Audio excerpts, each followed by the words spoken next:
Hi friends, வணக்கம். இது உங்கள் ராஜேஷ் சினிமாஸ். நான் உங்க ராஜேஷ். ஸோ ஒரு வாரம் வீடியோ போட முடியல சில பல காரணங்கள்னால. ஸோ இன்னைக்கு நம்ம என்ன படம் பார்க்க போறோம் அப்படிங்கிறதுக்கு முன்னாடி ஒரு ஹாப்பியஸ்ட் நியூஸ் என்ன அப்படின்னு கேட்டீங்க அப்படின்னா, நம்ம யூடியூப் தொடங்கி ஃபர்ஸ்ட் இந்த படத்தோட முதல் பாகத்தை நம்ம ரிவ்யூவா போட்டிருந்தோம். ஸோ கடந்த 5 வருடங்களுக்கு அப்புறம் இதோட நியூ சீக்வல் இப்ப ரிலீஸ் ஆயிருக்கு. அத நம்ம போடுறதுல ரொம்பவே பெருமைப்படுறோம். சோ இந்த படத்தோட கதை என்ன அப்படின்னு கேட்டீங்க அப்படின்னா, ஒரு குரூப் ஆஃப் ஃப்ரெண்ட்ஸ் ஒரு ஹில் ஸ்டேஷன்ல டிராவல் பண்றாங்க. அப்ப தங்களோட காரை என்ன பண்றாங்கன்னா, ஓரமா பார்க் பண்ணிட்டு ஒரு இடத்துல நின்னு பேசிட்டு இருக்காங்க. அப்ப இன்னொரு கார் என்ன ஆகுது அப்படின்னு கேட்டீங்கன்னா, அந்த சைடு வேகமா வருது. அப்ப யாரோ நிக்கிற மாதிரி இருக்கு. அந்த கார்ல என்ன பண்றாரு அப்படின்னா, இடிச்சிடக்கூடாதுன்னு சொல்லி வண்டியை ஓரமா கட் பண்ண, அது மலையை நோக்கி வண்டி பாய்ந்து ஒரு இடத்துல நிக்கிது. மலைக்கும் மேடுக்கும் இடையில அந்த வண்டி நிக்கிது. இத பார்த்த நம்ம 5 ஃப்ரெண்ட்ஸ் என்ன பண்றாங்க அப்படின்னா, ஐயோ அவரை போய் காப்பாத்தோம் அப்படின்னு சொல்லிட்டு தொங்கிட்டு இருக்கிற கார்ல இருந்து அவர் எப்படியாவது காப்பாத்த முயற்சி பண்றாங்க. ஆனா இவங்களோட முயற்சி பலன் தரல. அந்த கார் குப்பரை கவுந்துருது. ஆகா, நம்ம இங்க இருந்தோம் அப்படின்னா இனிமே நம்ம இந்த கேஸ்ல நம்மள பலிகேடாக்கிறாங்க போலீஸ் அப்படின்னு சொல்லி, இதுல இருந்து நம்ம என்ன பண்ணணும் அப்படின்னா தப்பிக்கணும் அப்படின்னு சொல்லி இவங்க அங்க இருந்து எஸ்கேப் ஆயிடுறாங்க. இதுக்கப்புறம் இந்த கதை 1 வருஷத்துக்கு அப்புறம் டிராவல் ஆகுது. அதுல அந்த 5 பேர் இருக்கக்கூடிய நபர்ல ஒரு பொண்ணுக்கு மட்டும் என்ன ஆகுது அப்படின்னா, ஒரு இன்விடேஷன் கார்டு ஒரு கிஃப்டோட வருது.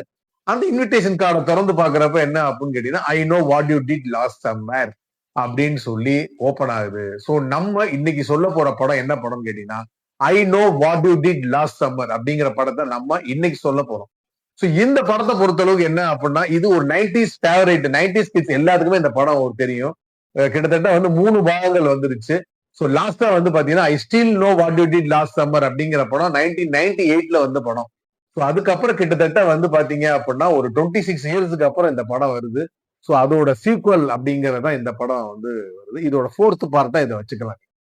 அதே மாதிரி 98ல லாஸ்டா நடிச்ச I still know what you did last summer நடிச்ச சில கேரக்டர்ஸ் இந்த படத்திலையும் டிராவல் பண்றாங்க. மெயின் ரோல்ல அங்க வந்துட்டு போறாங்க. சோ படத்தோட கதை எல்லாமே லாஸ்டா 3 பார்ட்ல வந்த அதே கதை தான். எந்த ஒரு மாற்றமும் கிடையாது. ஒரு செட் ஆஃப் ஃப்ரெண்ட்ஸ், அந்த செட் ஆஃப் ஃப்ரெண்ட்ஸ் ஒரு இன்சிடென்ட்ல மாட்டிடுறாங்க. அதுக்கப்புறம் ஒருத்தன் மர்மமான முறையில, கொடூரமான முறையில கொலை பண்றதுதான் கதை. இந்த 3 பார்ட்லயுமே என்ன அப்படின்னா, உங்களுக்கு பரபரப்பா போகும். திரைக்கதை பாத்தீங்க அப்படின்னா செம பரபரப்பா போகும். ஆனா இந்த படம் ஒரு 26 வருஷத்துக்கு அப்புறம் வந்திருக்கு. சரி, இப்ப உள்ள டெக்னாலஜிக்கு ஏத்த மாதிரி சும்மா ரணகலை படுத்திருப்பாங்கன்னு பார்த்தா நம்மள ரொம்பவே அப்செட் பண்ணிட்டாங்கன்னே சொல்லலாம். ஏன்னா இந்த படத்துல வழக்கம் போல என்ன அப்படின்னா பேச ஆரம்பிச்சுட்டாங்க. பேசிக்கினே இருக்காங்க. படத்துல ஒரு 35ல இருந்து 40 நிமிஷம்.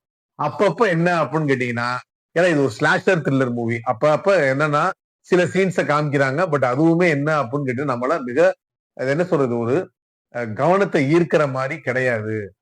சோ இது என்ன அப்படின்னா படத்தை நமக்கு ரொம்ப தொய்வை ஏற்படுத்துதுன்னே சொல்லலாம். கொலைகளுமே பாத்தீங்க அப்படின்னா இதுக்கு முந்தைய பார்ட்லாம் நீங்க கொடூரமான முறையில இருக்கும்.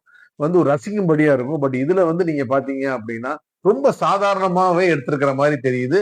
வழக்கம் போல அதை பேசிக்கிட்டே இருக்கிறதுனால நம்ம என்னன்னா அந்த மூட் ஆஃப்ல இதை நம்மளால ரசிக்க முடியலை. சோ மொத்தத்துல இந்த படம் எப்படி இருக்கு அப்படின்னு சொல்லி கேட்டீங்க அப்படின்னா, இந்த படம் I know what you did last summer 2025 version ஒரு பிலோ ஆவரேஜ் மூவி அப்படிங்கறத நான் உங்களுக்கு தெரியப்படுத்திக்கிறேன். சோ அதுக்கு தகுந்த மாதிரி மைண்ட் செட் பண்ணிட்டு இந்த படத்தை பார்க்கலாமா வேணாமாங்கிறத நீங்க முடிவு பண்ணிக்கோங்க. ஒருவேளை இந்த படத்தை பாத்தீங்க அப்படின்னா உங்களோட கருத்துக்களை நீங்க கமெண்ட்ல தெரியுங்க. மீண்டும் அடுத்த மூவி ரிவ்யூல நான் உங்களை சந்திக்கிறேன். என்னோட சேனல் சப்ஸ்கிரைப் பண்ணி வச்சுக்கோங்க. இந்த வீடியோ பிடிச்சிருந்துச்சு அப்படின்னா லைக் பண்ணுங்க, ஷேர் பண்ணுங்க, கமெண்ட் பண்ணுங்க. நன்றி, வணக்கம்.